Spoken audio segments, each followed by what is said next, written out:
जय श्री राम, जय श्री राम, जय श्री राम।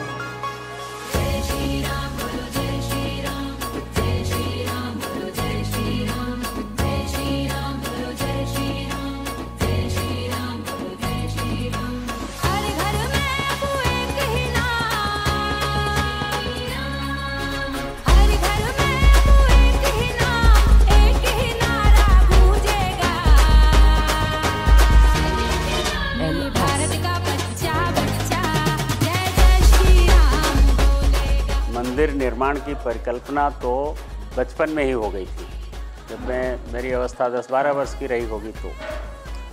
लेकिन अब वो बचपन की बात बचपन में रह गई थी।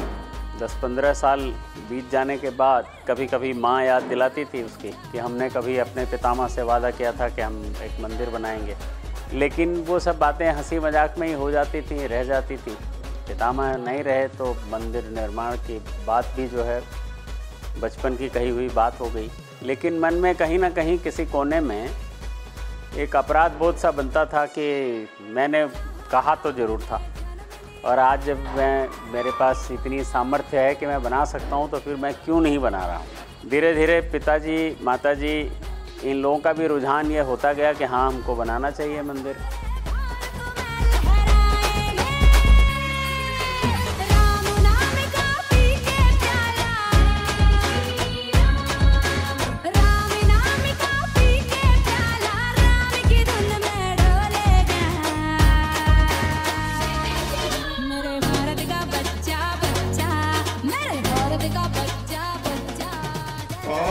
नमोस्तु गुरवे तस्मै गायत्री रूपिणे सदा यस्य वागमृतं वन्दे विश्वं संसार संगतं भगवत्या जगन्मातुः श्रीरामस्य जगद्गुरोः पादुकायुगले वन्दे श्रद्धा प्रज्ञा स्वरूपयो मा गायत्री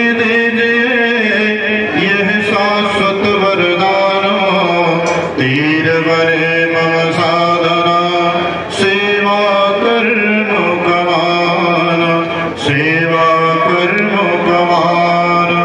दरबार हजारों है तुम सा दरबार कहाँ, दरबार हजारों है तुम सा दरबार कहाँ।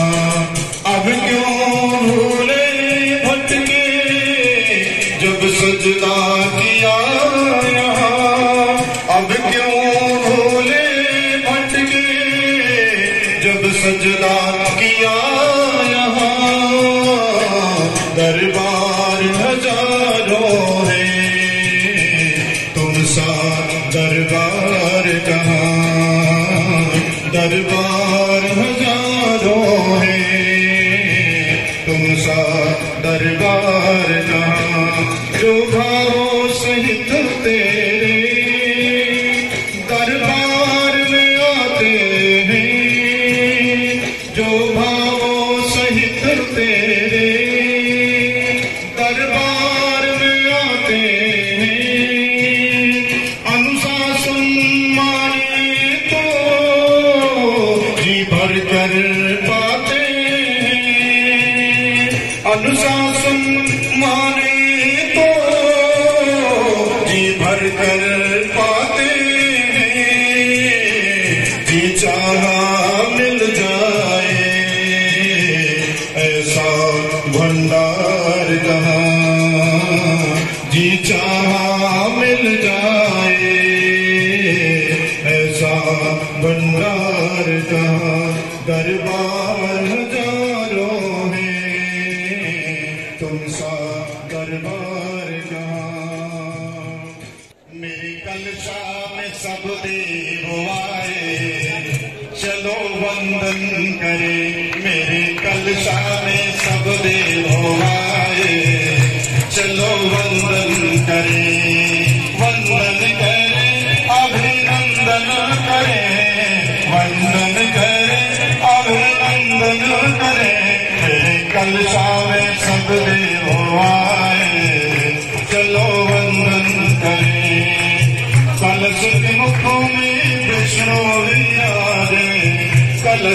दुखों में विष्णु विराजे, रुद्र देवता कंठन साजे, रुद्र देवता कंठन साजे।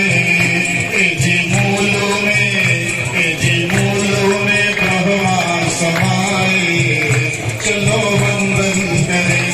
जी मूलों में ब्रह्मा समाए, चलो वंदन करें। मेरी कलशा में सब देव आए, चलो वंदन करें।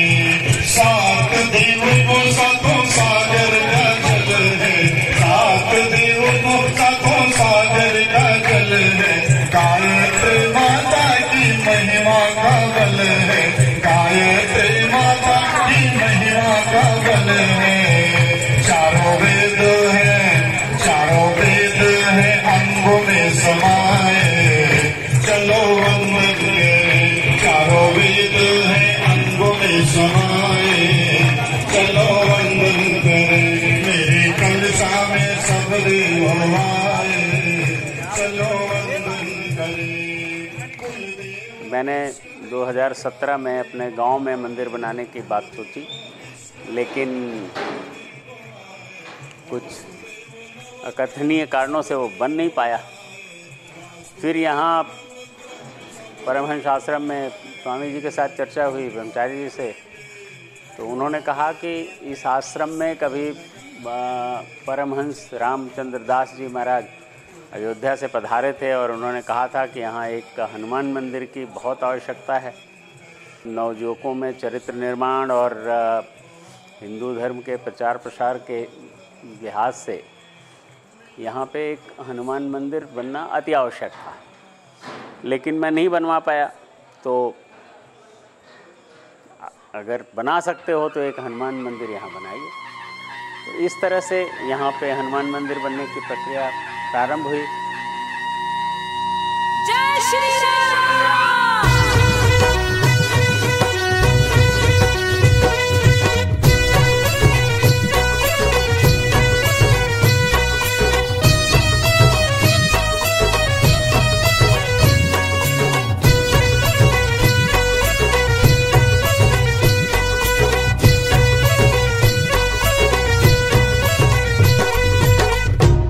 ये भगवा रंग, ये भगवा रंग, ये भगवा रंग,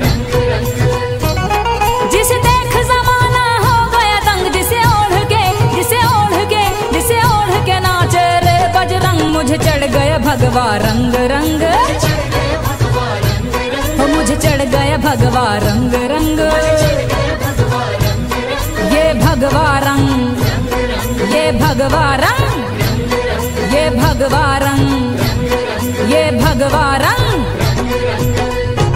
ये भगवा रंग है ऋषि मुनियों और संतों का, ये भगवा रंग है ऋषि मुनियों और संतों का, हिंद के वीर बलियों का और महंतों का। मुझे चढ़ गया भगवा रंग रंग, मुझे चढ़ गया भगवा रंग रंग।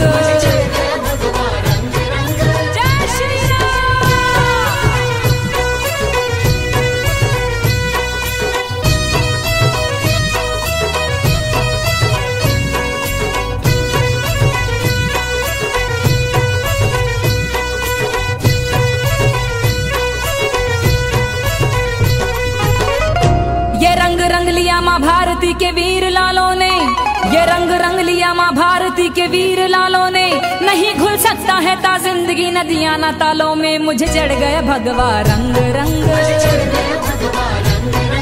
चढ़ गया भगवा रंग रंग। जय श्री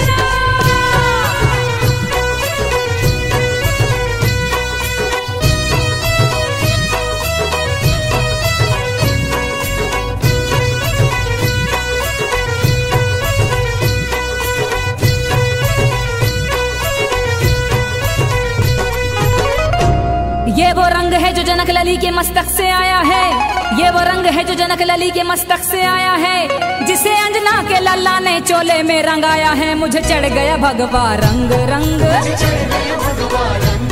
मुझे चढ़ गया भगवा रंग रंग। जय श्री राम।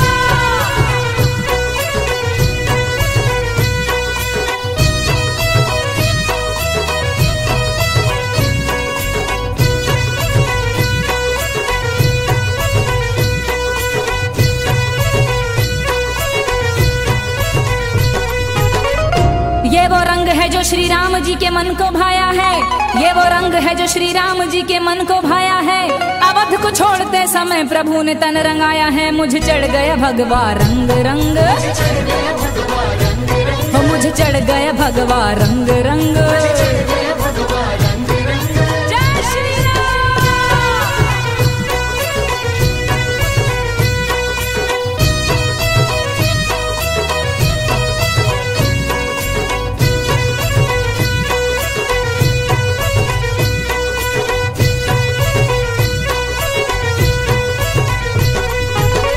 सुनो जी पार्थ को भारत भूमि में ये रंग चढ़ गया, सुनो जी पार्थ को भारत भूमि में ये रंग चढ़ गया।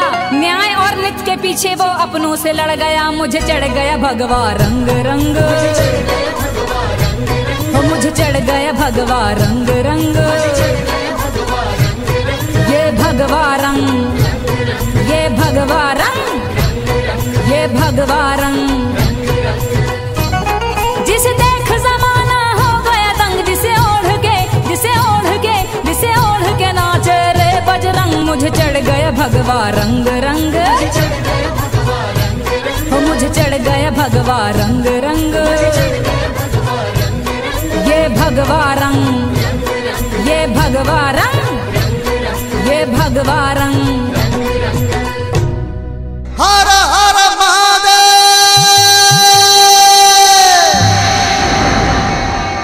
मायनपुर ना भैरो बाबा, ओहो खड़े हो जाइए मां के दरबार में, जिनके पास पाँव है पूरे खड़े हो जाइए और क्या बोलेंगे? मायनपुर ना भैरो बाबा, कोई रहा ना बाकी। उठाइए दोनों हाथ डमरू बजाते हुए, डम डम डम डम डम डम डम डम डम डम डम डम डम डम डम डम डम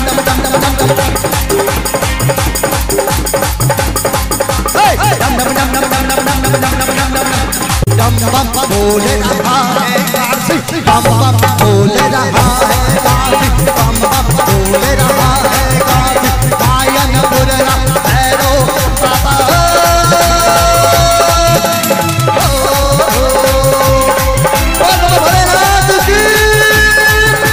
मायनपुर ना भैरो बाबा, मायनपुर ना भैरो बाबा, कोई रहा ना बाकी।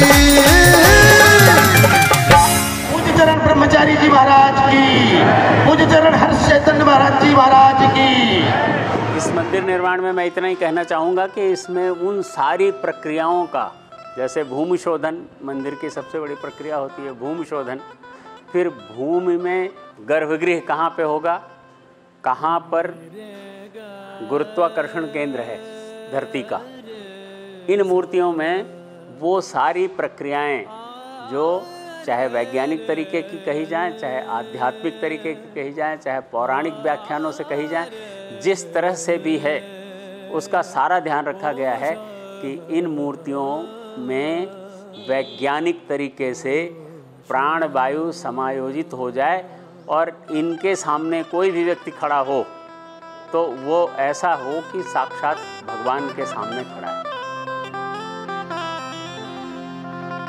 सजा दो घर को गुलशन सा,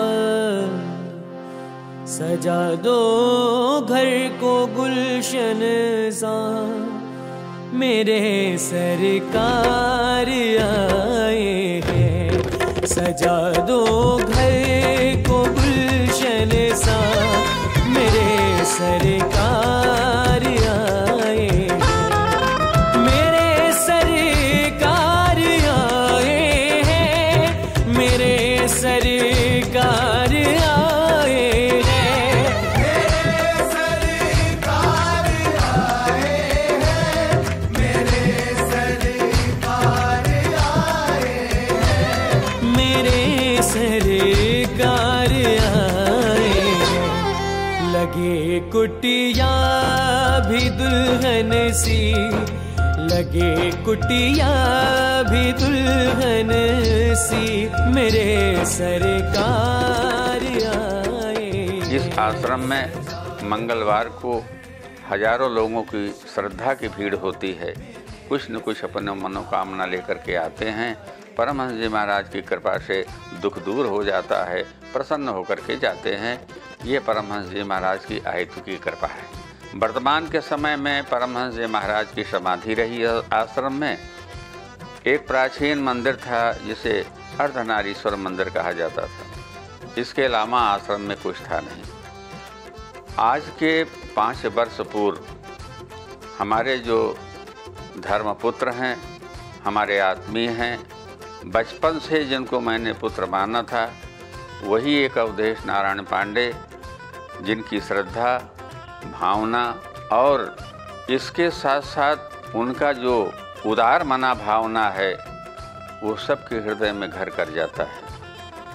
5 वर्ष पूर्व उन्होंने मुझसे कहा, स्वामी जी मेरी इच्छा है कि आश्रम में एक मंदिर का निर्माण हो और वो मंदिर जिसे आप कह दें। मैंने कहा बेटा, बचपन से हम श्री हनुमान जी महाराज को मानते चले आए हैं, उनकी श्रद्धा उन्हीं के प्रति मेरी है और यहाँ मंदिर नहीं है, आप चाहें तो मंदिर बन जाए। उन्होंने सुन करके ऐसा ना हो कि कहीं बात टल जाए। 1 हफ्ते के अंदर में संकल्प लिया। उड़ीसा से मिस्त्री आए, नक्शा छत्तीसगढ़ से आया और जो हमारे शिष्य हैं हर्ष चैतन्य ब्रह्मचारी जिन्हें छोटे महाराज कहते हैं, उनके हाथों यानी उनके कर कमलों द्वारा उसका शिलान्यास हुआ, भूमि पूजन हुआ। आज आपने देखा कि 4 साल के बाद जब 5वां वर्ष लगा तो 5 साल में वो मंदिर अपनी ऊंचाई पे शिखर पे है। उसकी प्राण प्रतिष्ठा हो गई। उन्हीं मंदिरों में के साथ साथ उनका संकल्प बढ़ता गया, उनकी श्रद्धा बढ़ती गई, उनकी भावना बढ़ती गई। उनके साथ साथ दुर्गा जी का मंदिर बना, भैरव जी का मंदिर बना और ऊंचे पर्वत पर बैठे हुए भगवान भोलेनाथ की प्रतिमा बनाई गई। उसी बगल में नर्मदेश्वर भगवान पधारे, उनका मंदिर बना। शनि का मंदिर बना और 8 ग्रह जितने हैं 8 ग्रहों का उसमें मंदिर बना है। अमेठी के लिए ये ऐतिहासिक पल था। अमेठी के लिए बहुत बड़ा ये श्रद्धा का केंद्र बना हुआ है, पौराणिक है, ऐतिहासिक है। मैं ऐसे उदार मना श्री अवधेश नारायण पांडे जी को हृदय से भूर भूर उनके परिवार की प्रशंसा करता हूँ, उनको शुभाशीष प्रदान करता हूँ कि उनकी भावना, उनकी श्रद्धा जिस प्रकार से पूर्वों चली आ रही थी, वर्तमान में और भविष्य में भी इसी तरह से परमहंस महाराज के प्रति, आश्रम के प्रति, संतों के प्रति उदार मना उनकी भावना, श्रद्धामयी भावना को हम आदर करते हैं और यही परमात्मा से प्रार्थना करते हैं कि उनकी सत्कर्म में, सनातन धर्म में, संतों के प्रति यही भावना बनी रहे। हम उन्हें आशीर्वाद के साथ साधुवाद देते हैं, धन्यवाद देते हैं। देख कर अपने बाबा को हुई रोशन मेरी गलियां, हुई रोशन मेरी गलियां, मेरे सरकार आए हैं। सजा दो घर को गुलशन सा, मेरे सरकार आए हैं। परमहंस महाराज की जय हो। स्वामी ब्रह्मानंद महाराज की जय। श्री हरिचैतन्य ब्रह्मचारी जी महाराज की जय। समस्त संत समाज की जय। सचमुच आज मैं परम आह्लादित हूँ। ये निर्माण का संकल्प तो सिर्फ एक मंदिर के लिए लिया गया था। परमहंस महाराज की कृपा, पूज्य चरण ब्रह्मचारी जी महाराज का स्नेह सिक्त आशीष कारण बना। एक के पीछे एक, एक के पीछे एक, ऐसे जो कुछ भी दिख रहा है आज, इसका निर्माण होता चला गया। मैं स्वयं नहीं जानता कैसे हो। हम इसको और कुछ नहीं, सिर्फ परमहंस कृपा मानते हैं। और आज जो क्षण जी के आया हूँ, जो देखा है हमने। मैं अभिभूत हूँ आप सब लोगों का प्यार देख के, आप सब लोगों का स्नेह देख के, आप सब लोगों की सहभागिता देख के। मुझे नहीं लगता था कि मैंने कुछ महिलाओं के लिए कलश यात्रा में विधान किया था कि मैं ऐसी कुछ साड़ियाँ लेके आया था, लेकिन 2 साल रखे रहा। मेरा हिम्मत ही नहीं होती थी मैं किसको कहूँ कि मैं आपको साड़ी देना चाहता हूँ, आप वही पहन के हमारी कलश यात्रा में आए। मेरा संकोच था, मुझे नहीं पता था कि आप सब लोगों का इतना स्नेह, इतना प्यार, इतना अपनत्व, इतना भक्ति भाव है, इतना परमहंस में श्रद्धा आपकी है। मैं बहुत बहुत बहुत अभिभूत हूँ आप सबके श्री चरणों में, चाहे वो छोटा हो बड़ा हो चाहे जैसे भी हो, सबके चरणों में मैं श्रद्धावनत हूँ। बहुत बहुत बहुत आप सब लोगों का आभार मानता हूँ। आप लोगों ने बड़ी कृपा की। हमारे इस कार्यक्रम में हम बहुत सारे छोटे छोटे बच्चे, उन लोगों ने भी सहभागिता की। ये उनके माता पिता को बहुत धन्यवाद देता हूँ। बचपन में संस्कार मिले तो ऐसे ही होता है। पूज्य चरण ब्रह्मचारी जी महाराज के सन्निधि में आया और उनके कारण पूज्य चरण स्वामी ब्रह्मानंद जी महाराज की शरणागति मिल गई। और जहां तक आज पहुंच सका हूं उन्हीं चरणों की कृपा से पहुंच पाया। बहुत बहुत बहुत कृपा करिए हमारे ऊपर। और अमेठी में लोगों ने जिस तरह पुष्प वर्षा करके आप लोगों को कुछ जलपान दे करके अपना समर्थन दिया, उसके लिए उन सब लोगों का भी बहुत बहुत बहुत आभार मानता हूँ। आप सब लोगों के श्री चरणों में विनयावनत हूँ, बारंबार प्रणाम करता हूँ आप सबको, चाहे वो आप छोटे बड़े चाहे जिस तबके से हैं। आप सब लोगों का आशीर्वाद हमारे लिए बहुत बहुत महत्वपूर्ण है।